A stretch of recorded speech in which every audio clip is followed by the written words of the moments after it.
as the quiet, rolling green lawns and the weathered stone markers of St. Michael's Cemetery slowly slip out of view in the rearview mirror.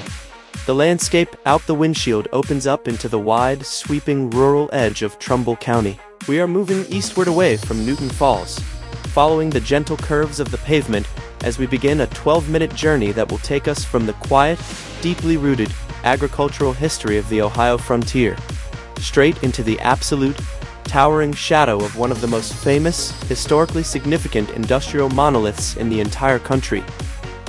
Looking out the glass right now, the scenery is incredibly peaceful.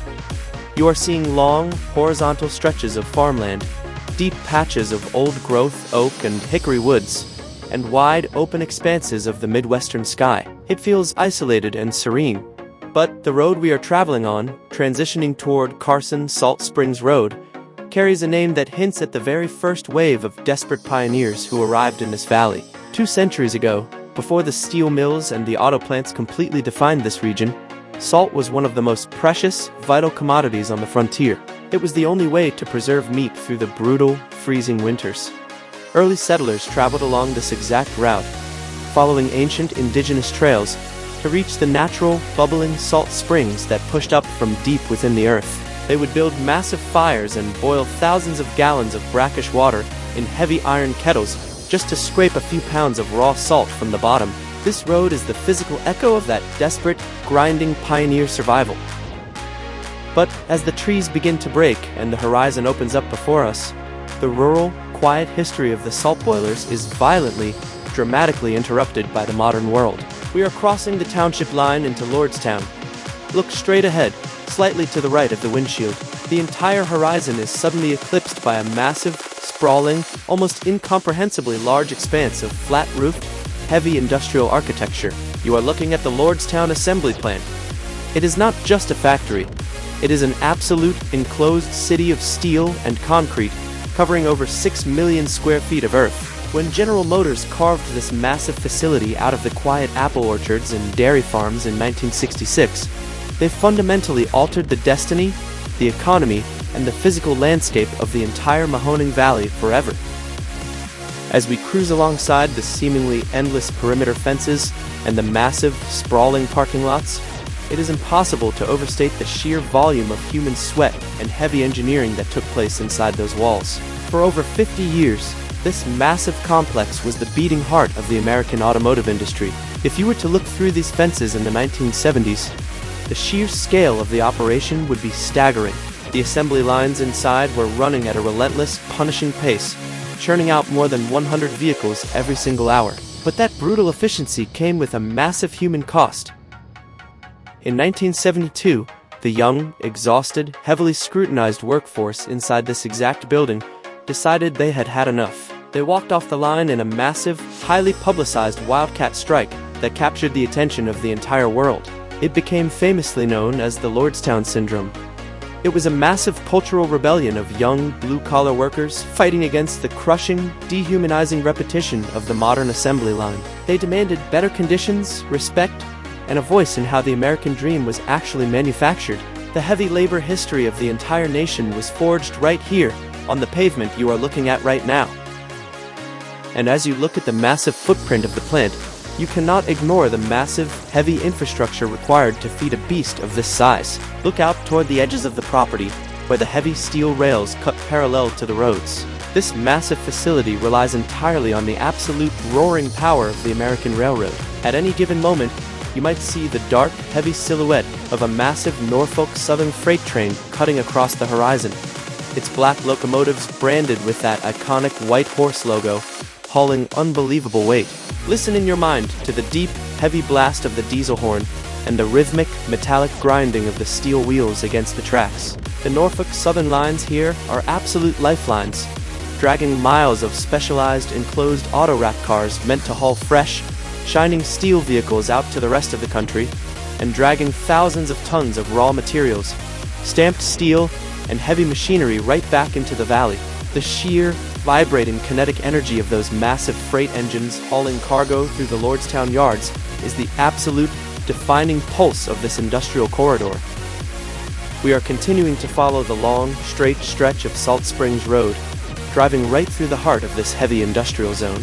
If you look at the massive buildings today, you are looking at a landscape that has experienced absolute, devastating heartbreak and is currently fighting for a miraculous rebirth. In the spring of 2019, the massive assembly lines inside that plant went completely, terrifyingly silent.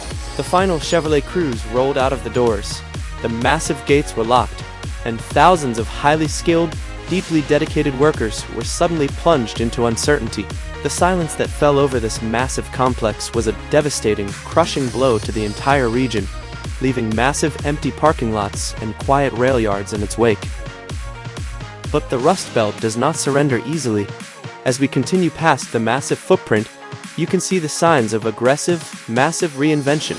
The plant was sold, heavily retooled, and transformed into a massive hub for the electric vehicle revolution. Surrounding the original factory, massive new battery production facilities are rising directly out of the earth, bringing heavy construction equipment, massive steel girders, and a frantic, desperate hope back to the valley. The massive Norfolk Southern trains are beginning to haul new types of cargo, and the landscape is once again adapting to the heavy, relentless demands of the future. You are witnessing the absolute, real-time evolution of American manufacturing right outside your window.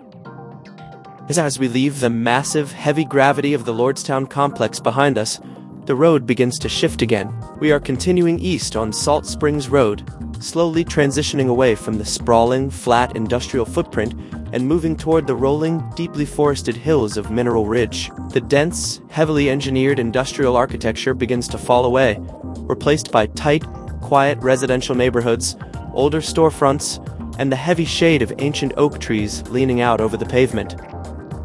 As we cross the boundary into Mineral Ridge, the name of the town itself tells you exactly what lies buried deep beneath the asphalt. Long before the massive auto plant was even a concept, this specific ridge of earth was the absolute center of a massive 19th century mining boom. In the 1830s, early settlers discovered massive, incredibly rich veins of coal and a highly rare, incredibly valuable type of iron ore, known as black band iron, directly beneath these rolling hills.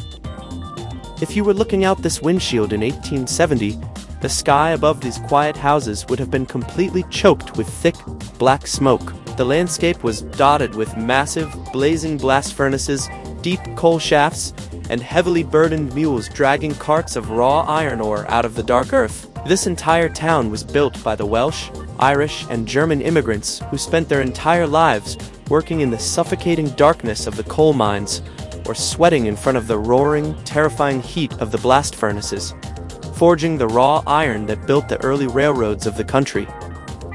Today, as we glide along the final stretches of Carson's Salt Springs Road, the heavy, violent, smoky history of the 19th century iron boom has completely vanished from the surface. The blast furnaces were torn down generations ago. The deep mine shafts were sealed and swallowed by the advancing forests, and the land has settled into a quiet, peaceful residential rhythm. You are looking at well-maintained homes, green lawns, and the quiet, enduring strength of a community that has survived the boom and bust cycles of heavy industry for nearly 200 years.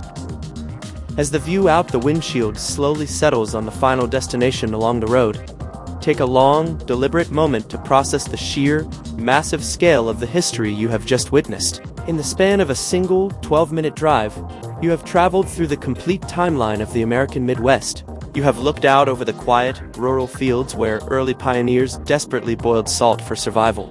You have stared directly into the massive, sprawling, 6 million square foot heart of the 20th century automotive empire, tracing the heavy steel tracks of the massive Norfolk Southern freight trains that kept the country moving. You have witnessed the devastating industrial collapse and the frantic, determined rebirth of the electric future. And finally, you have climbed into the quiet, rolling hills of Mineral Ridge, where the ghosts of 19th century coal miners still sleep beneath the quiet, paved streets. You have driven through a living, breathing, profoundly heavy cross-section of the Mahoning Valley, a place whose quiet roads carry an incredibly loud and enduring American legacy.